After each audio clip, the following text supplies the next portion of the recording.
Damaso, and I'm going to talk about one of the most difficulties that we are dealing with now, especially in relationships, is domestic violence. Now, how often does domestic violence occur? Well, let's just say 1 out of every 4 women go through domestic violence. And it's even worse when you have younger kids that have to go through that and see that, because then they start to transition into the life of domestic violence, or they turn into the life of juvenile delinquency. Now, domestic violence is a pattern of behaviors that your spouse goes through when he wants to have more power, more control over the things you do. But don't only feel like women are victims too. Men are also victims of domestic violence. Almost 3 million men in the world go through domestic violence, go through abuse, harassment, and everything that women go through. Feel me? The frail people, frail guys, feel me? No, you can't take care of your women, right? Women ages from 18 to 34 go through domestic violence. And they don't only go through it at home, they go through it in public, workplace, wherever. It doesn't have to be a spouse to go through it. More than 3 million children witness domestic violence. And domestic violence still has an effect on this world today, even just by the simple things as clothing. Now, most of you might have not known that a white beater undershirt is called a white beater for a reason. Because in the 60s through 80s, all you saw in movies were men beat their wives, or abused them, harassed them, and they all had on wife beaters. So until this day, that's what they're called. So as you can see, that had a big effect on today's life and how we portray things. So for domestic violence, you can be convicted for a felony offense, such as first-degree assault, will impose a sentence of 5 to 25 years in jail, or a fine up to $5,000.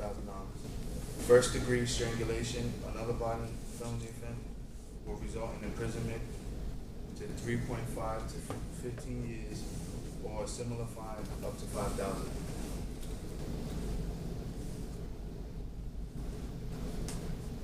Children who live in homes where there's domestic violence also suffer abuse and neglect on high rates. 30 to 60% also, 30 to 60% of children go through domestic violence. More than 4 million women experience physical assault and rape by their partners. In 2 out of 3 homicide cases, females are killed by a family member or intimate partner due to domestic violence. Now, domestic violence plays a big role in my life. Just growing up as a little kid, I always saw my mother with these guys, like, try to work out relationships. Relationship wasn't a strong suit. So as growing up, I had to live with my mother being beaten, abused, and going through domestic violence. Me as a kid, I didn't know how to cope with it. I didn't know who to tell, who can I go to. I didn't know where to get advice from. All I know, that going to school every day, I had to worry about coming home, seeing my mother in a body bag. So this one day, I had to go to school. I had a strong feeling. I called home, make sure everything was all right. Nobody picked up. After maybe the 5th time I called, someone finally picked up. All you heard was things being cracked, glass being broken, and yelling.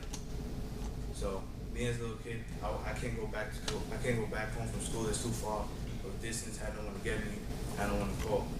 All I knew was that my mother was being abused and I wasn't there to do anything. To that day I got home and I realized that she was being abused.